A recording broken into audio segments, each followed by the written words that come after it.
나 이렇게 앉아서 할게. 피곤하니까 의자도 없고 뭐. 네. 자, 네.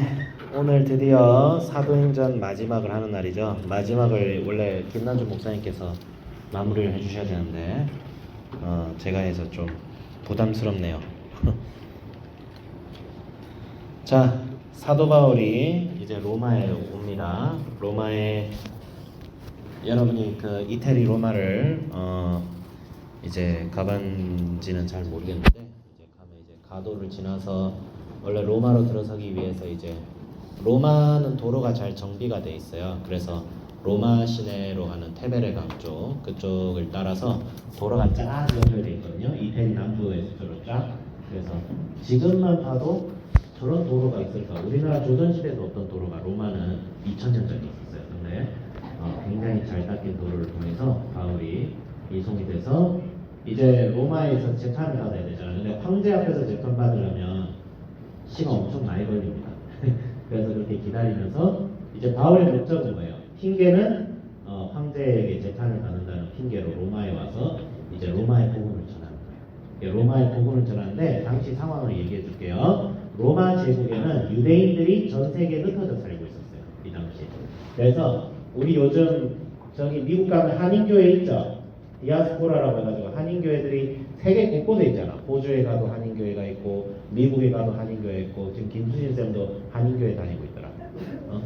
그리고 우리 여러분 졸업한 선배들도 저기 미국 가서 한인교회 다 다니고 있어요. 근데 유대인들도 한인 유대인이 아니고 뭐라고 해야 되냐? 유대인 로마 디아스포라 유대인이라고 해요. 유대인들은 500년 전부터 이제 나라를 한번 잃었잖아요. 그렇죠? 바벨론 제국. 선생님이 구약의 역사까지 얘기하면 시간이 걸릴 텐데 다윗 왕 알죠? 다윗 왕. 다윗이 이제 통일 이스라엘을 세워서 하나님의 나라로서 떵떵거리다가 그 후손들이 타락했어요. 그래서 남과 북으로 분열돼서 북이스라엘, 남유다 이렇게 딱 하다가 이 나라들이 하나 둘씩 망합니다. 북이스라엘은 아시리아 제국에 의해서 망하고, 아시리아 제국 들어봤어요? 세계사 공부하면 좀 나올 텐데 아시리아 제국에 의해서 망하고, 남유다는 바벨론 제국에 의해서 망합니다. 느부갓네살 왕이죠. 세계사에 아주 중요하게 등장하는 왕이죠. 이 왕에 의해서 망했는데 남유다와 북이스라엘의 보면 그 망하고 나서 80년 뒤에 페르시아 제국이 성경에는 바사 왕이라고 돼 있어요. 고레스 사이러스 1세라고 하죠. 고레스 1세라고 하는 이 왕에 의해서 이스라엘 백성들이 다시 해방됩니다. 너희들 고향으로 돌아가서 다시 성전을 짓고 하나님을 예배하고 너희들의 율법대로 예루살렘과 그 유대 지방을 너희들이 살아라. 대신 세금은 나한테 맞춰. 뭐 이런 식으로. 그래서 유대인들이 그래 사는데 유대인들이 그렇게 살다가 잠시 독립을 하다가 그 다음에 로마 제국에 의해서 지배를 받으면서 이스라엘 백성들은 항상 구했던 것이 뭐냐면 자기들 해방시켜줄 메시아를 기다렸어요. 모세가 미리 얘기했고 엘리야도 얘기를 했고 그 다음에 시편의 다윗도 얘기했고 하나님께서 다윗을 통하여 뭐를 약속했어요? 너의 후손을 통하여 영원한 나의 나라가 이루어질 것이다. 너를 통하여 내가 다스리는 하나님의 나라가 영원토록 이루어질 거야. 다윗에게 얘기했어요. 이스라엘 백성들이 기다렸어요. 누구를? 다윗을 기다렸어요. 다윗이 어떤 왕이요? 이스라엘의 전성기를 이끌었던 왕이에요. 우리나라로 치면 뭐야? 광개토 대왕 정도 되는 사람이에요. 광개토 대왕 알죠?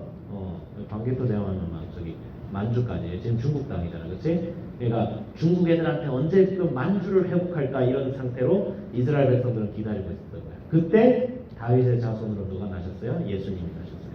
예수님이 나셨어요. 그러면서 얘기한 거야. 내가 너희들 기다리던 메시아야.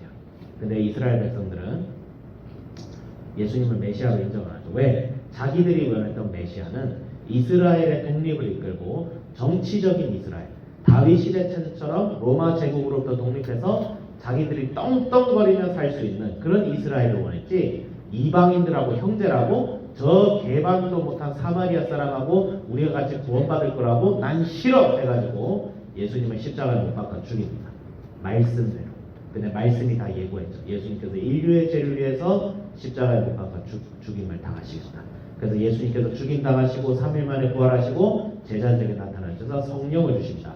너희들이 이제부터 내가 여호와 하나님, 내가 하늘에 있었을 때 1000년, 2000년 전부터 아브라함과 다윗과 모세를 통하여 약속했던 그때가 왔다. 너희들이 내가 했던 그 약속을 이제 이행해라. 이스라엘의 소망을 너희들이 실천해라. 그래서 뭐예요?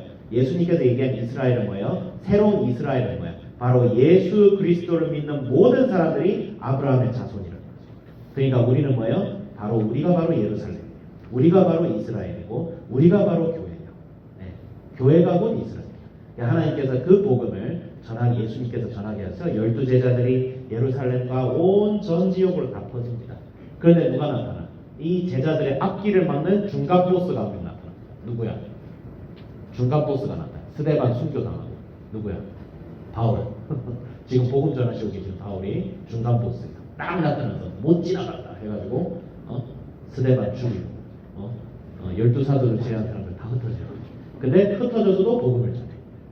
집사 빌립은 사마리아에 가서 복음 전하다가 에디오피아 내시에 복음 전해서 저기 아프리카의 이집트 남부 쪽에 있는 에디오피아가 기독교 국가가 되죠. 네.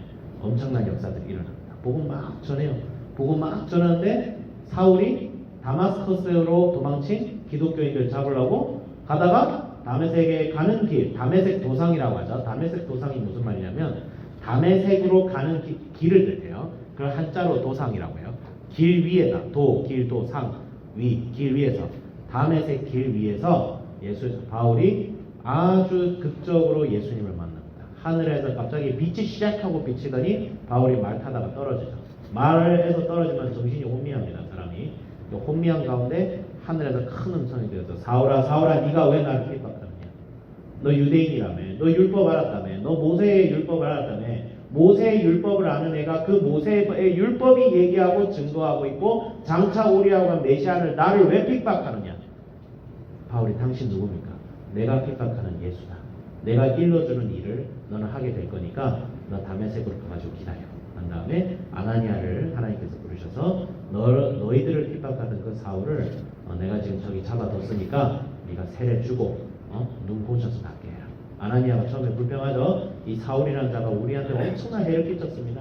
쟤 때문에 예루살렘 교회 완전 망가졌고요. 풍비박산이 났습니다. 어떻게 사울한테 세례를 줍니까? 했는데 예수님이 뭐라고 하셨어요? 이 사울이라는 자를 내가 쓸 거다. 내가 써서 얘를 통하여 이방인들에게 복음을 전한 나의 귀한 그릇으로 쓰겠다. 이 사울이 나를 위해서 내가 전한 사명을 위해서 얼마나 많은 핍박을 받을 것인지 네가 볼 거다. 그 얘기를 합니다. 그래서 사울이 세례를 받았더니 어떻게 됐어요? 하루 이틀 만에 한 3일 만이죠. 갑자기 뛰쳐나가가지고 핍박자 바울이다. 이제 기독교인들 다 죽었어 하고 있는데 중간에서 예수님은 하나님이시다.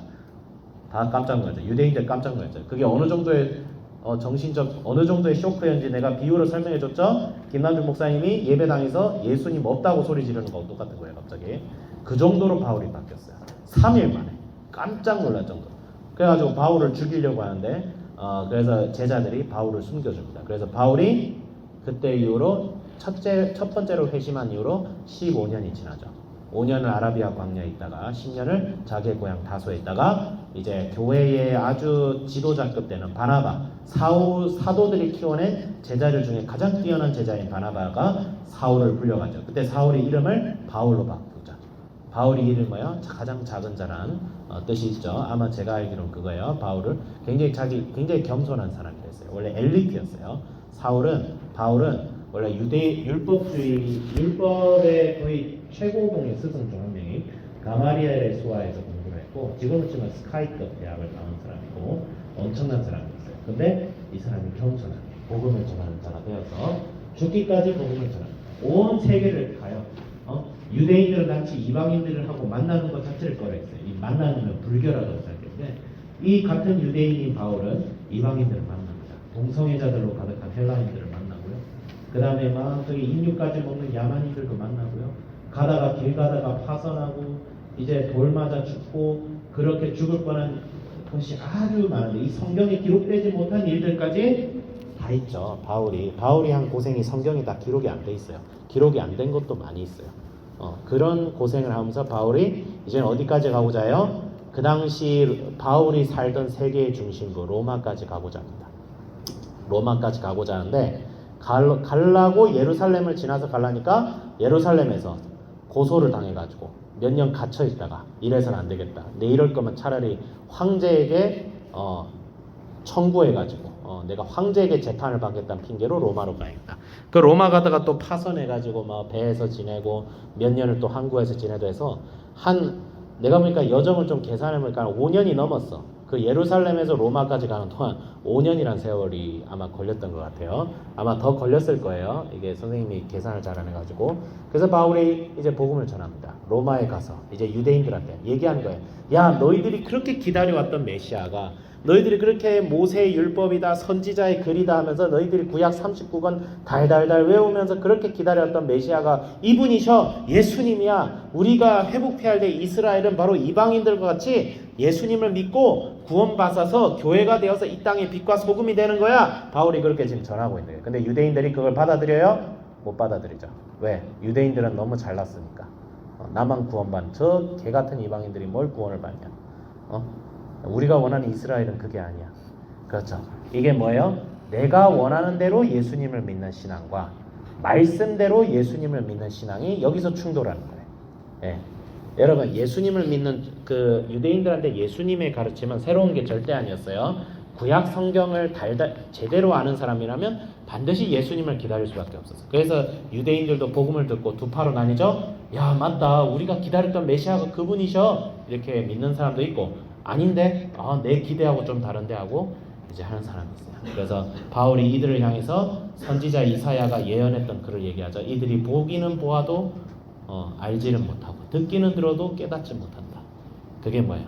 이스라엘 사람들은 분명히 율법을 받았고 이방인들보다 성경 말씀을 더 잘함에도 불구하고 예수님을 몰랐던 거죠. 예수님을 모를 뿐더러 나타나신 예수님을 메시아로 인정하지 않고 예수님이 단지 목수이고 갈릴리 출신이고 촌동네 출신이라는 그런 사회적인 스펙만 보고 예수님을 차별하고 예수님이 가르치는 그 복음을 통해서 사람들이 몰리니까 자기들의 기득권이 뺏길까봐 죽이죠.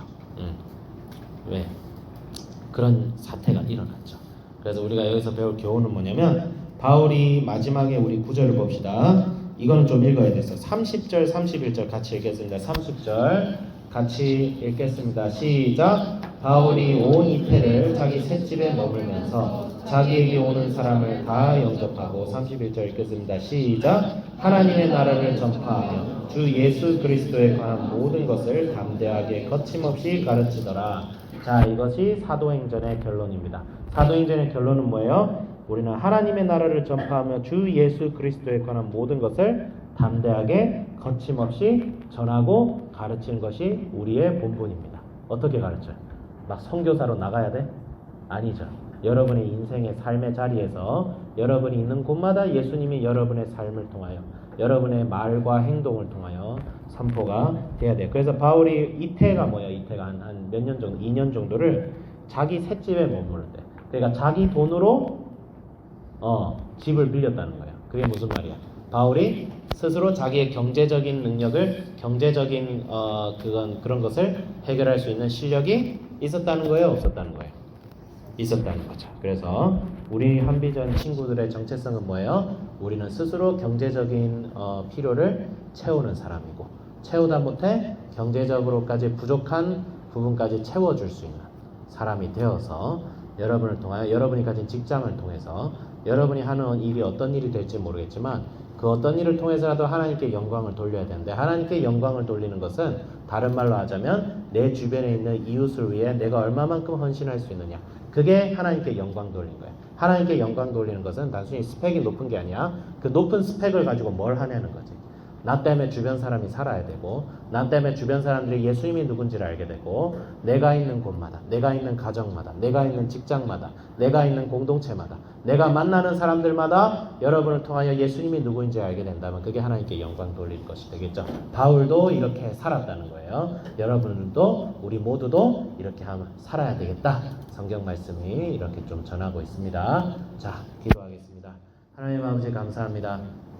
주님의 귀한 복음의 말씀 전하게 해주시고 감사드립니다.